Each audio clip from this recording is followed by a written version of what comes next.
Le voyage continue, nous sommes en France et nous sommes à Wadencourt, au pont-canal de Wadencourt. C'est le point crucial. C'est ici qu'en 2006, la circulation, la navigation s'est arrêtée. Parce que le pont-canal qui se trouve ici derrière moi était hors d'état. Il fallait décider de consacrer un budget très important à la réfection, à la restauration, à la relance de cet ouvrage d'art.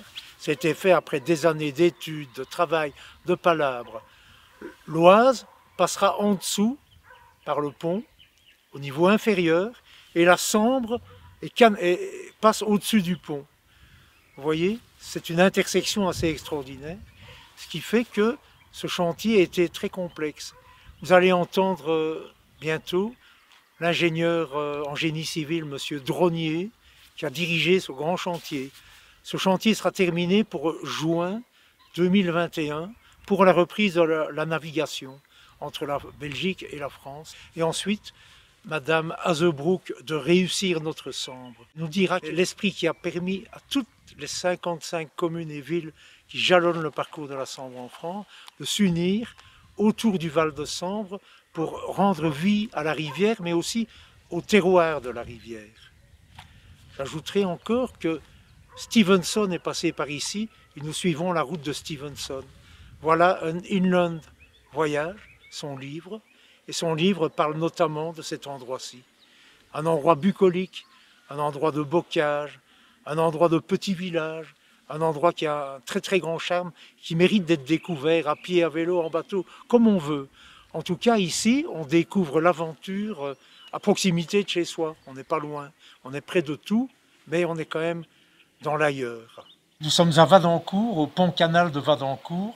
C'est un ouvrage d'art intéressant et important qui permettra de rétablir la circulation, de la navigation depuis la Belgique jusqu'à Paris, grosso modo. Monsieur Dronnier, vous êtes ingénieur en génie civil, vous êtes le maître de l'ouvrage pour ce chantier en particulier. En quelques mots, pourriez-vous nous dire ce qu'il représente, ce chantier ? Oui, bien sûr. Donc moi, j'assure la conduite de l'opération de la reconstruction des deux ponts-canaux de Wadencourt et Makini, qui sont éloignés sur le canal d'environ 6 km.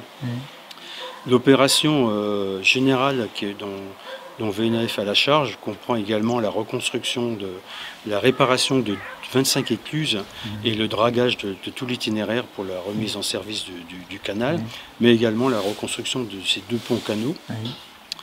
Ces deux ponts-canaux ont deux modes de construction différents. Le canal de Wadencourt a été reconstruit avec une maçonnerie de 5 arches et celui de Makini avec une structure métallique avec une travée unique. Ces deux ponts-canaux, on a commencé à les reconstruire au début du mois de mai de l'année dernière et on prévoit de remettre en service l'ouvrage, le canal même, à la fin du mois de juin de cette année pour pouvoir permettre effectivement une navigation sur l'ensemble du canal.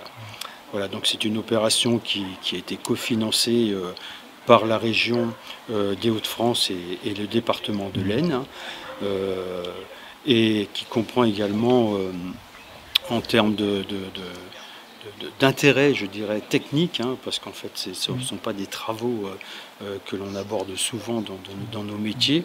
La réalisation de structures un petit peu particulières, avec dans un site un peu, je dirais que je pourrais qualifier de bucolique, parce qu'en fait, on est vraiment dans la campagne et c'est très joli. Donc, en tant que conducteur d'opération sur la reconstruction de ces deux ponts-canaux, je suis assez satisfait effectivement des travaux que l'on mène, puisqu'en fait on les mène à un bon rythme parce qu'on espère, on pense qu'on va effectivement tenir notre calendrier, d'une part, et d'autre part c'est un enrichissement un peu plus personnel parce qu'en termes de professionnel, voilà, on a rarement l'occasion de travailler sur ce type d'ouvrage. Madame Hazebrouck, vous êtes bénévole à réussir notre Sambre, qui fédère 55 communes, villes, tout au long du trajet de la Sambre, de la frontière belge, jusqu'à pratiquement Paris. Pourriez nous expliquer ce que c'est ce chantier, celui du pont-canal de Wadencourt, où nous sommes là ? Pour réussir notre Sambre, ce chantier du pont-canal de Wadencourt, c'est l'aboutissement de tous les efforts faits depuis 2012, voire même peut-être avant même que l'association ne soit créée, puisque en fait ce pont-canal était fermé, enfin menacé ruine, et donc empêchait la navigation sur la Sambre depuis 2006, ainsi que le pont de Maquigny qui est à quelques kilomètres d'ici. Et donc sans ces travaux, la Sambre ne peut pas réouvrir. Aujourd'hui, vous le voyez ou vous le verrez, ces travaux sont en cours. Fin juin, ils seront terminés. La Sambre qui est ici à ma droite passera donc au-dessus de l'Oise qui se trouve ici à ma gauche. Et c'était ça la difficulté des travaux, de ce que vous voyez aujourd'hui, et l'ampleur des travaux et l'ampleur donc du dossier qu'il fallait réaliser. Et ça représente une multiplicité de collaborations, une solidarité en différents niveaux d'institutions. C'est toute une histoire. Oui. C'est d'abord la volonté humaine des maires de l'époque 2012 qui ont décidé de s'associer dans une association pour parler d'une voix unique aux institutionnels et à VNF. Et puis de fil en aiguille, de rencontre en rencontre, cela a abouti à la signature d'un protocole de gestion partagée de la rivière en décembre 2012, protocole signé par l'ensemble des intercommunalités ainsi que VNF et le conseil départemental du Nord et Réussir notre Sambre, qui vise à verser donc, de l'argent pour le fonctionnement de la rivière chaque année pendant 20 ans. Et donc, chaque année, pendant 20 ans, c'est 846 000 € qui seront abondés à VNF. Mais donc, en fait, un comité technique sera nécessaire pour qu'on décide ensemble de ce qu'on veut faire, du fonctionnement de la rivière. Voilà. Donc ça, c'était 2015. Et puis, il a fallu après le temps des études, comme vous l'a expliqué M. Dronier, tout le temps des travaux, etc., de cet immense chantier pour en arriver à l'aboutissement de la réouverture de la Sambre. Alors pourquoi c'est si important pour les maires qui constituent l'association? Bien parce que en fait, redonner vie à la rivière, c'est aussi redonner vie à notre territoire. C'est rendre la Sambre accessible aux habitants par la promenade, par les promenades en vélo, par la pêche, etc.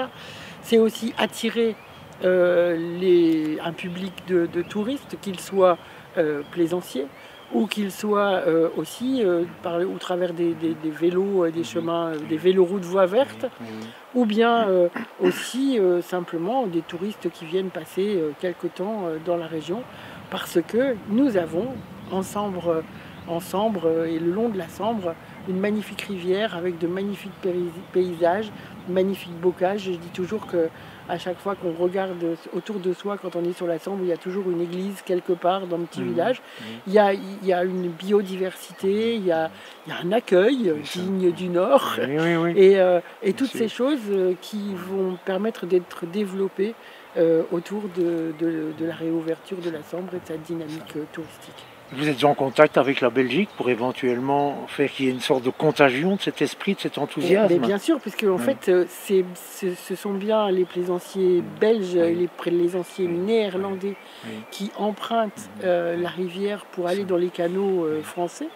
Et donc, bien sûr, alors nous avons contact avec les fédérations de plaisanciers belges.